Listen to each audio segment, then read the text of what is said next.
যদি যৌন সমস্যার কারণে অন্ডকোষের সমস্যা হয়ে থাকে, অর্থাৎ অন্ডকোষ ঝুলে যেয়ে থাকে, অর্থাৎ যদি আপনার যৌন জীবনে কোনো সমস্যা হয়, ধ্বজভঙ্গ হয় বা ধাতু দুর্বল্য হয়, ধ্বজভঙ্গ বা ধাতু দুর্বল্য যাই বলেন, যেটাই হোক, যদি সেটা হয় তাহলে সেক্ষেত্রে আপনাকে সর্বপ্রথম যৌন চিকিৎসা নিতে হবে।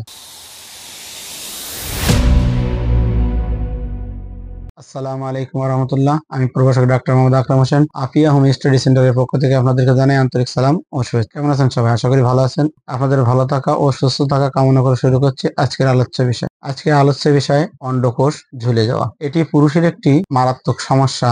আমাদের সমাজে বর্তমানে এই সমস্যাটি বহুলভাবে দেখা যাচ্ছে। আসলে এই সমস্যাটি কেন হয়? মূলত বদঅভ্যাস থেকে এই সমস্যাটা বেশি হতে দেখা যায়। বদঅভ্যাস বলতে আমি এখানে বোঝাচ্ছি যারা অতিরিক্ত হস্তমৈথুন করে বা হস্তমৈথুনের কারণে এই সমস্যাটা বেশি হয়। এছাড়া আঘাত লাগা বা অন্য কোনো বড় ধরনের রোগের পরে যদি ধ্বজভঙ্গ বা যৌন দুর্বলতা চলে আসে, এ সকল কারণে অন্ডকোষ ঝুলে যেতে দেখা যায়। অন্ডকোষ আমাদের শুক্রাণু বহন করে।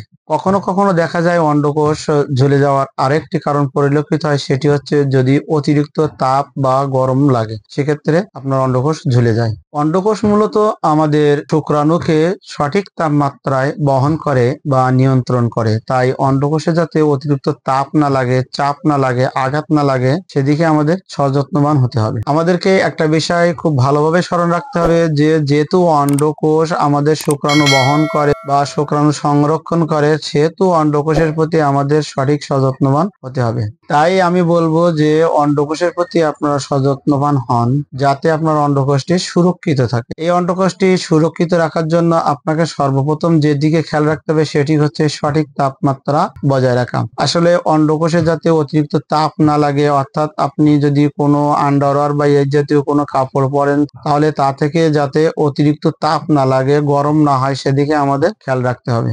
অন্ডকোষকে সঠিকভাবে রাখতে হলে আপনাকে সর্বপ্রথম যেটির দিকে খেয়াল রাখতে হবে সেটি হচ্ছে অন্ডকোষের তাপমাত্রা বজায় রাখা। অন্ডকোষের তাপমাত্রা বজায় রাখা বলতে আমি এখানে বোঝাতে চেয়েছি যে আপনার শারীরিক তাপমাত্রার থেকে অন্ডকোষের তাপমাত্রা অনেকটা কম থাকতে হবে। আপনার শারীরিক তাপমাত্রার থেকে অন্ডকোষের তাপমাত্রা যখন কম থাকবে তখন অন্ডকোষ সঠিকভাবে থাকবে এবং শুক্রাণুগুলো সুন্দরভাবে অবস্থান করতে পারবে সেখানে। এক্ষেত্রে যেদিকে খেয়াল করতে হবে সেটি হচ্ছে যে খুব টাইট কাপড় বা গরম বস্ত্র পরিধান করা যাবে না বা পরিধান করা থেকে আমাদের বিরত থাকতে হবে। আরেকটি বিষয় খুব সযত্নে আমাদের রাখতে হবে যাতে আমাদের অন্ডকোষে আঘাত না লাগে। আসলে আঘাত লাগলে আমাদের অন্ডকোষ অনেক সময় ঝুলে যায় আর আমাদের শুক্রাণুর ও সমস্যা হয়। বা অনেক ক্ষেত্রে দেখা গেছে যে আঘাতের কারণে একটা পুরুষ চিরদিনের জন্য ধ্বজভঙ্গে পরিণত হয়ে গেছে, অর্থাৎ তার যৌন জীবন একেবারে ধ্বংস হয়ে গেছে। এদিকে আমরা অবশ্যই খেয়াল রাখবো।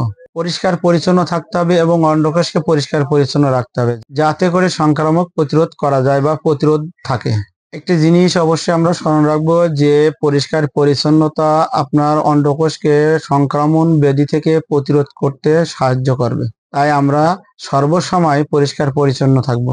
অন্ডকোষকে সুস্থ রাখতে হলে, ভালো রাখতে হলে, স্বাভাবিক রাখতে হলে আপনার আরো বেশ কয়েকটি দিক অবশ্যই স্মরণ রাখতে হবে। সেজন্য আপনাকে অবশ্যই স্বাস্থ্যকর জীবন যাপন করতে হবে, স্বাস্থ্যকর খাদ্য খেতে হবে এবং পর্যাপ্ত পরিমাণ ঘুম পড়তে হবে।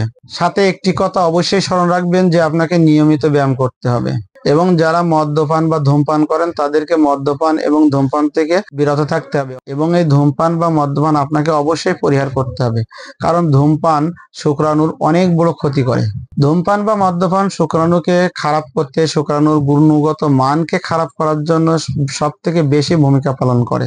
এর সাথে আরেকটি কথা খেয়াল রাখবেন যে আপনাকে মানসিক চাপ থেকে নিজেকে বিরত রাখতে হবে। যদি মানসিক চাপ থাকে তাহলে সেটা আপনাকে অবশ্যই নিয়ন্ত্রণ করতে হবে। অন্ডকোষের স্বাস্থ্য বজায় রাখা আপনার সামগ্রিক স্বাস্থ্যের জন্য খুব জরুরি। তাহলে আমরা অন্ডকোষকে সুস্থ রাখতে এবং নিজেকে সুস্থ রাখার জন্য যে দিকগুলি জানলাম, এই দিকগুলির মূল হচ্ছে যে আপনাকে সর্বপ্রথম যে অন্ডকোষকে সুস্থ রাখার জন্য আপনাকে স্বাস্থ্যকর জীবন যাপন করতে হবে।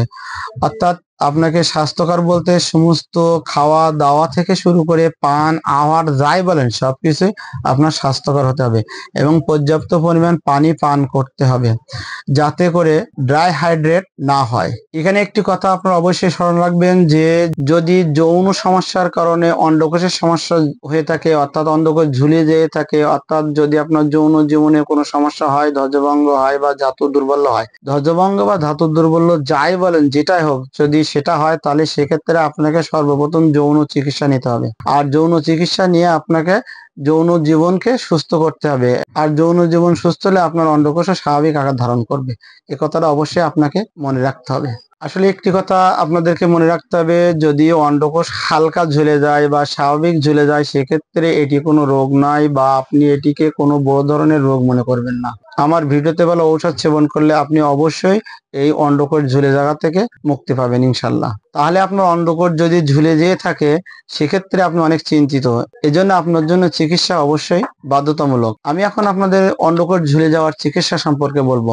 যদি অন্ডকোষ ঝুলে যেয়ে থাকে সেক্ষেত্রে আপনি হোমিও ঔষধ থাইরয়েডিনাম 30 বা 200 আপনি যদি নিয়মিত সূক্ষ্ম মাত্রায় সেবন করেন তাহলে অবশ্যই আপনি এই অন্ডকোষ ঝুলে যাওয়া থেকে অবশ্যই পরিত্রাণ পাবেন। এর সাথে একটি কথা মনে রাখবেন, থাইরয়েডিনাম 200 বা 30 এর সঙ্গে যদি আপনি ক্যালকেরিয়া ফস 6x বা 12x যদি পর্যায়ক্রমে সেবন করেন তাহলে অবশ্যই আপনার এই অন্ডকোষ ঝুলে যাওয়া থেকে আপনি পরিত্রাণ পাবেন বা আপনি সম্পূর্ণ সুস্থ হয়ে যাবেন। এক্ষেত্রে আরেকটি কথা বলে রাখি, যদি যৌন সমস্যার কারণে বা ধ্বজভঙ্গের কারণে যদি আপনার এই অন্ডকোষ ঝুলে যেয়ে থাকে তাহলে সেক্ষেত্রে হোমিও ঔষধ সেবাল সেরুলেটা, এই হোমিও ঔষধ সেবাল সেরুলেটা মাদার্স বা 3x যদি আপনি সেবন করেন তাহলে আপনার এই অন্ডকোষ ঝুলে যাওয়া থেকে আপনি অবশ্যই পরিত্রাণ পাবেন বা আপনার অন্ডকোষ স্বাভাবিক আকার ধারণ করবে।